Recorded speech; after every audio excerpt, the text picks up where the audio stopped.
تقدیر کیا ہے؟ اگر سب کچھ پہلے سے ہی لکھا لکھایا ہے تو ہم اپنے اعمال کے ذمہ دار کس طرح ہوئے؟ پھر اعمال کی جزا و سزا کیسی؟ پھر جنت و دوزخ کے کیا معنی؟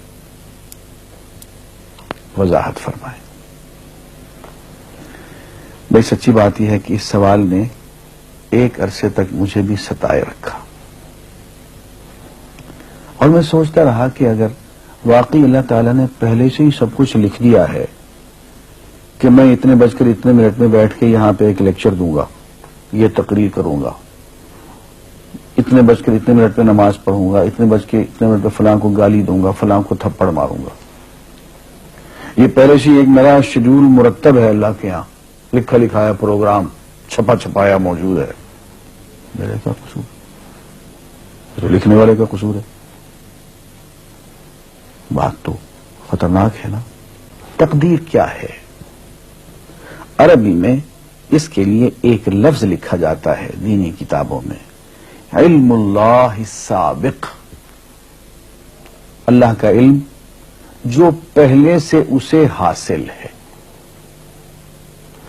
اللہ کو معلوم ہے کہ آج میں اتنے بج کر اتنے منٹ پہ اپنی مرضی سے، اپنے ارادے سے، اپنی آزادی فکر اور آزادی عمل پہ، عمل سے کام لیتے ہوئے یہ کام کروں گا۔ اب بھائی کام تو میں اپنی مرضی سے کر رہا ہوں، اپنی آزادی سے، اپنے ارادے سے کر رہا ہوں، لیکن اتنی سی بات تو مانو کہ اللہ تعالیٰ علام الغیوب ہے، علیم بذات الصدور ہے۔ مجھے اپنے بارے میں پتہ نہیں ہے کہ کل 10:10 پہ میں کیا کروں گا، اس کو پتا ہے۔ مجھے اپنے بارے میں پتہ نہیں ہے کہ میں 10 سال کے بعد کہاں ہوں گا، کیا کر رہا ہوں گا، فلاں بج کے فلاں منٹ، اس کو پتا ہے۔ اس کو میرے آزادانہ، خود مختارانہ، فری ول کے ساتھ کیے ہوئے اعمال کا پتہ ہے کہ میں اپنی مرضی سے، اپنے فری ول کے ساتھ، اپنے ارادے سے اتنے بج کر اتنے منٹ پہ کیا کروں گا۔ یہ اس نے اپنے ہاں لکھ رکھا ہے، اس لیے کہ اس کو پوری کائنات کا نظام چلانا ہے۔ اس کا علم جو ہے وہ صحیح ہے، لیکن اس کا علم میرے ارادے سے نہیں ٹکراتا ہے۔ یہ بات میں ایک مثال سے سمجھاؤں گا۔ میرے ساتھ ایک واقعہ پیش ہو گیا، اس دن مجھے تقدیر سمجھ میں آ گئی کہ ہوتی کیا ہے۔ 1971 کی بات ہے کہ یہاں اکاؤنٹنٹ جنرل آفس میں میں ڈپٹی اکاؤنٹنٹ جنرل تھا۔ اس زمانے میں ایک مشہور نجومی تھا شیخ صادق، یہاں قلعہ گزر سنگھ میں رہتا تھا۔ وہ پتہ نہیں بیچارہ زندہ ہے یا فوت ہو گیا۔ انہوں نے دروازہ کھولا، میرے کمرے میں آ گیا۔ کہاں صاحب ہم آپ کی خدمت کرنا چاہتے ہیں، ہم آپ کو مستقبل کے بارے میں کچھ بتانا چاہتے ہیں۔ میں نے کہا میرے پاس فضول باتوں کے لیے وقت نہیں ہے، میں علم نجوم وغیرہ کو اس قسم کے یہ فضول باتوں کو میں نہیں مانتا ہوں، مشغول آدمی ہوں، ان چکروں میں مجھے مت ڈالو۔ اس نے کہا سر مجھے صرف 1 منٹ تو آپ دے دیں۔ میں نے کہا ہاں 1 منٹ دیتا ہوں۔ اس نے ایک بہت بڑا کاغذ میرے سامنے لکھا جس پہ 40 خانے بنے ہوئے تھے، 40 چیزوں کے نام لکھے ہوئے تھے، مختلف چیزوں کے نام، کتاب، قلم، اینک، کاپی، دوات، پینسل، میز، بادل، برکھا، مسجد، مندر، ایسی ایٹ رینڈم چیزوں کے نام، 40 چیزوں کے نام لکھے ہوئے تھے۔ انہیں کہنے صاحب آپ ان میں سے کسی ایک چیز پہ انگلی رکھ دیں یا اس کا نام آپ اس کاغذ پہ لکھ دیں۔ اور مجھے یہ کہتے کہتے اس نے ایک پیس آف پیپر میری میز سے اٹھایا اور اس پہ کچھ لکھا اور اس کو یوں الٹا کے رکھ دیا۔ میں نے کہا تم نے یہ کیا کیا؟ کہنے لگے جی میں نے وہ چیز لکھ دی ہے، وہ نام جو ابھی آپ لکھیں گے۔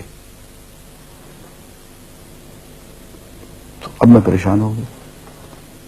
تماشا کی بات ہے نا کہ جو چیز میں سوچ سوچ کے اپنے ارادے سے، اپنی مرضی سے ابھی لکھوں گا، اس نے پہلے جو لکھ کے وہاں رکھ چھوڑ دیے میرے سامنے۔ اب میں سوچ میں پڑ گیا کہ یار وہ چیز لکھوں جو اس نے نہ لکھی ہو۔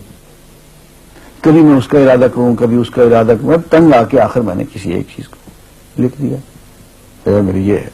اس نے جب وہ الٹایا تو وہ وہی چیز نکلی۔ اب پتہ نہیں یہ کیا چکر تھا اس کا، خدا ہی جانے۔ کوئی اس کا علم ہوگا، کوئی فن ہوگا، کوئی تک بازی ہوگی، تک بندی ہوگی کوئی. لیکن اس دن مجھے پتا چلا کہ یار اس کو جو کچھ میں نے لکھا ہے اپنے ارادے سے لکھا ہے, اپنی مرضی سے لکھا ہے, اس سے پابند ہو کے نہیں لکھا. کبھی اس میں انگلی لگاتا تھا, کبھی اس پہ, کبھی اس پہ, آخر چپ کے ایک لکھا میں نے. لیکن اس کمبخت کو پہلے سے پتا تھا کہ میں کیا لکھنے والا ہوں, اور اس نے پہلے سے وہاں لکھ کے رکھا ہوا تھا. میں نے کہا یار ایک محدود علم والا آدمی میرے آئندہ کے اعمال کو اپنے ہاں لکھ کے رکھ سکتا ہے. چونکہ وہ عمل میں اپنی مرضی سے کر رہا ہوں, اپنے ارادے سے کر رہا ہوں, کوئی مجبوری نہیں ہے اس میں. لیکن وہ میری مرضی والا عمل, میرے اپنے ارادے سے کیا ہوا عمل, پوری آزادی کے ساتھ کیا ہوا عمل, اس نے پہلے سے اپنے یہاں لکھ کے رکھا ہوا. یار اگر یہ انسان کر سکتا ہے تو رحمان کیوں نہیں کر سکتا؟ اس نے میرے سارے اعمال جو میں آئندہ چل کے کرنے والا ہوں, وہ سارے کے سارے اعمال اس نے اپنے یہاں لکھ کے رکھے ہوئے. اس کو انتظام کرنا ہے, میرے رزق کا انتظام بھی کرنا ہے, آگے میری زندگی, میری موت, میری قبر میں اکوموڈیشن کا پتہ نہیں کہاں کا میرے اس نے انتظامات کرنے ہیں. تو میرے بارے میں اس نے سارا کا ڈیٹا کلیکٹ کر کے رکھا ہوا ہے اپنی انفارمیشن کے لیے کہ یہ اپنی مرضی سے کیا کیا کچھ کرے گا. تو اس کے لکھے ہوئے ہونے سے میری مرضی ختم نہیں ہوتی, میری ذمہ داری ختم نہیں ہوتی, میرا ارادہ, میری فری ول ختم نہیں ہوتی. یہی وجہ ہے کہ ہم جو اعمال کرتے ہیں اس میں سے اللہ تعالیٰ اس کی کچھ ذمہ داری ہم پہ ضرور ہوتی ہے.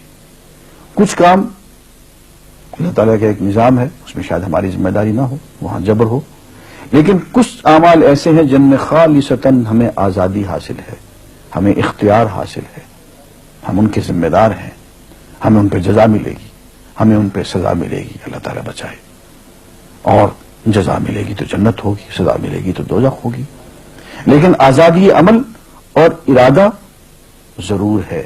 یہ الگ بات ہے کہ اللہ تعالیٰ کو پہلے سے ہی معلوم ہے کہ ہم اپنے ارادے سے اور اپنی آزادی اور اپنی مرضی سے ہم آج اور کل اور پرسوں اور سال بھر کے بعد اور 10-20 سال کے بعد ہم کیا کیا کریں گے, اس کے ہاں لکھا ہوا ہے. وَعِندَهُ عِلْمُ الْكِتَابِ, اس کے ہاں وہ سب کچھ لکھا ہوا ہے. لیکن ہم جو کرتے ہیں اپنے ارادے سے کرتے ہیں اور اس کے ذمہ دار ہیں. وآخر دعوانا الحمدللہ رب العالمین.